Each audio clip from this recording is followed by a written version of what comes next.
In this video, we are going to be talking about ectopic pregnancy. And I'm going to start with a story. Now, this story is the story of someone that is very close to me. And I'm sharing this story with her full permission. For the purpose of this video, we are going to call her Grace. Now, Grace has been married for 2 years. And in those 2 years, she has been trying to conceive. 2 solid years. And we all know that when you're trying to conceive, it is a very difficult time for both the woman and her husband. So for those 2 years, she saw hell trying to conceive. And finally, in January this year, she got pregnant. You can imagine the excitement. Everybody was happy. Her husband was over the moon. Her mother-in-law, everybody was so excited. They started dishing out pregnancy advice here and there. Eat this, don't eat this. Do this, don't do that. Hey, this one, oh, that one. Everybody was just on her matter, out of excitement. And everything was going smoothly. Everything was working out fine until one day, she said she was in the kitchen trying to make dinner. And then she noticed that there was this dull ache in her lower right abdomen. She was confused at first. She doesn't know what it is. Could it be one of those pregnancy symptoms or something serious? She ignored it. But then after a few hours, the pain did not go away. She picked her phone and called one of the older women in the family. Oh, Mama CEO, I'm having this pain and I don't know what it is. So the woman said, oh, don't worry. In early pregnancy, it's normal to have cramps here and there. Give it a few hours or a few days, it will go away. You'll be fine. Now, hold on.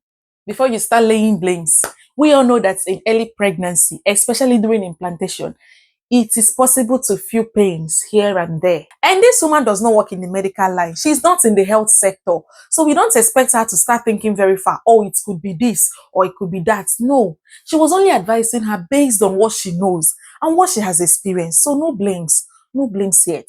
Now, 2 days after that, she started noticing blood stains in her underwear.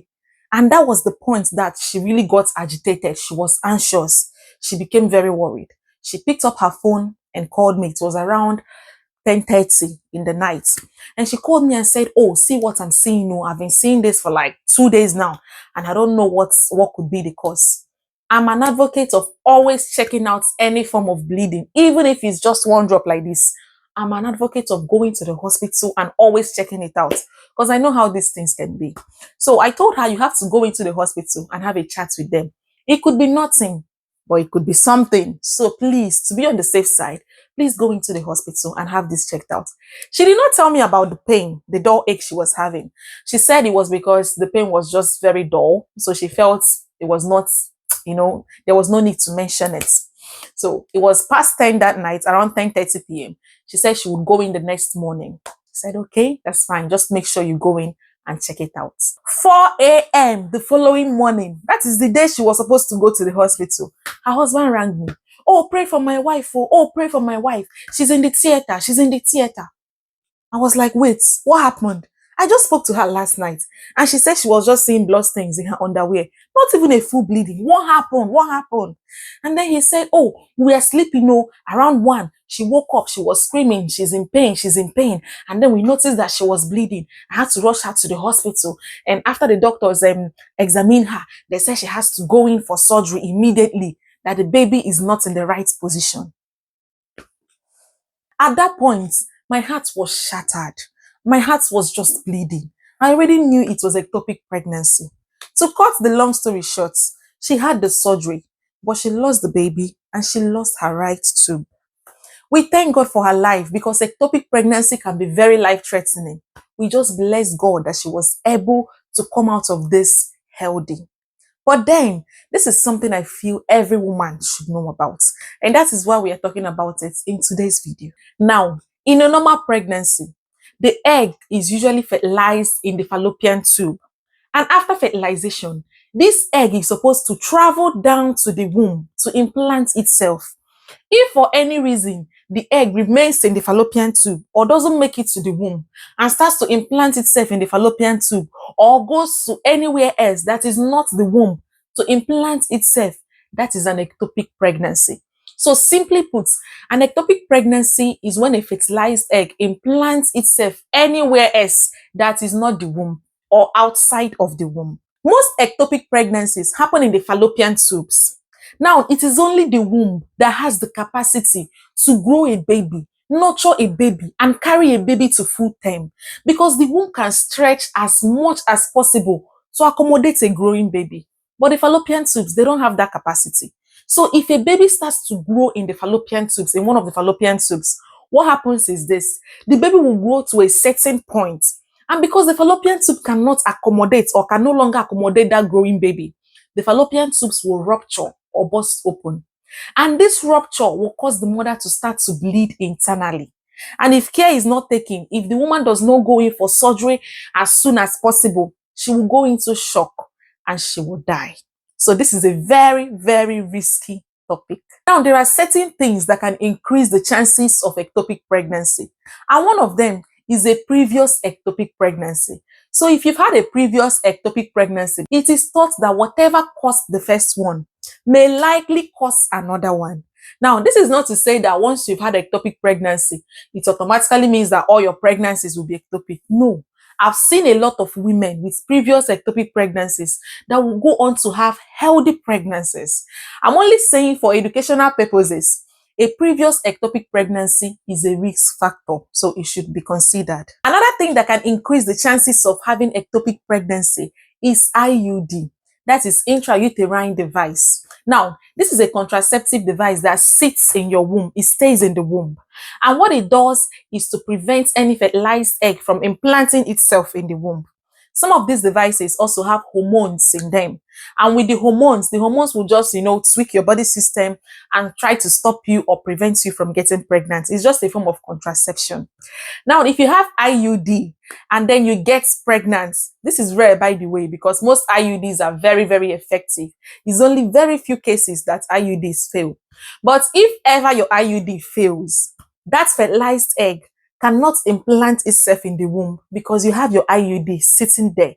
So what will happen is the fertilized egg will have to go to somewhere else and implant itself. And usually it's in the fallopian tubes. And that is an ectopic pregnancy. So having an IUD is a risk factor for ectopic pregnancy. Another thing that can increase the chances of ectopic pregnancy is problems with the fallopian tubes. Now, the fallopian tubes are very important because after fertilization, the egg will have to travel from the fallopian tubes down to the womb to implant itself. The fallopian tubes need to be in a good shape to facilitate this transport. If there is anything that will change the structure of the fallopian tubes or alter the fallopian tubes or affect the fallopian tubes negatively, the egg may not be able to safely transport itself to the womb. It may end up in the fallopian tube, or because the tubes are not in a good shape, it will just go to implant itself somewhere else. So the fallopian tubes are very important in this process. And what are the things that can change the structure of the fallopian tubes? Previous surgeries, pelvic inflammatory disease, endometriosis, and all of that. If for any reason your fallopian tubes have been altered or the structures are not as they used to be, it can be a risk factor for ectopic pregnancy. To be very honest, it can be very hard to spot ectopic pregnancy because the signs and symptoms are usually subtle. You will not even know until the tube ruptures. So most women will only present to the hospital when the tube has already ruptured. But there are some mild signs and symptoms that when you see them, you should start suspecting that this may be ectopic pregnancy, and you have to go into the hospital as soon as possible. One of them is cramping. I know it's normal to have cramps when implantation is taking place, but then if you notice that this cramping is usually on one side, maybe your right side or the left side, is mainly on one of the sides, you have to go to the hospital and check this out. It might be a sign that this baby is implanting in the right or the left, so please check it out. Another thing is spotting. So when you're always seeing blood stains in your underwear, don't assume that it is implantation bleeding. I know implantation bleeding can happen in early pregnancy, but when you're always seeing these blood stains, it is always good. Go and check it out. Any form of bleeding in pregnancy, go into the hospital and have a chat with your doctor or your midwife. But if a woman is not able to spot these early signs of ectopic pregnancy and the tube ruptures, what will happen is that she will experience sudden severe pain. Sometimes the pain can be very unbearable, and then she will start to bleed. And for some women, they will even start to feel dizzy, and some will even faint.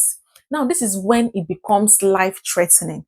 When you start to have this sudden severe pain and you are bleeding or you are fainting or feeling very dizzy, you have to go into the hospital for a surgery as soon as possible, because it only means that you are bleeding internally and you can go into shock and die. So this is where it becomes very life-threatening. We don't want to get to this point. Nobody wants to get to this point, because at this point, all that matters is your life. Everybody will just be trying to save your life. Just forget about the baby and forget about that tube, because usually most women will lose the baby and they will lose the tube. And if this tube is connected to your dominant ovary, getting pregnant after the whole thing will be a very big issue. So nobody wants to get to this point. So we pray and we hope that ectopic pregnancy is spotted in its early stages. And if this is the case, your healthcare provider will give you an injection that will stop the pregnancy from growing. And then when the pregnancy stops growing, your body will slowly absorb the tissues without harming your tubes or harming any other organ. Your healthcare provider will also keep monitoring your HCG levels, that is the pregnancy hormone levels. They will keep monitoring the HCG levels until it is down to 0, just to be sure that your body has completely absorbed everything. And it is advised that you don't try to get pregnant until an ectopic pregnancy is resolved. But if you don't spot the ectopic pregnancy on time and the tube ruptures, you have to go in for a surgery, and then you will lose the baby and then lose that tube. I pray that you watching me would never have to go through this. But this is a wake-up call. Please, if you are pregnant, I always advise you to go for an early scan. Ultrasound will always show you the position of the baby.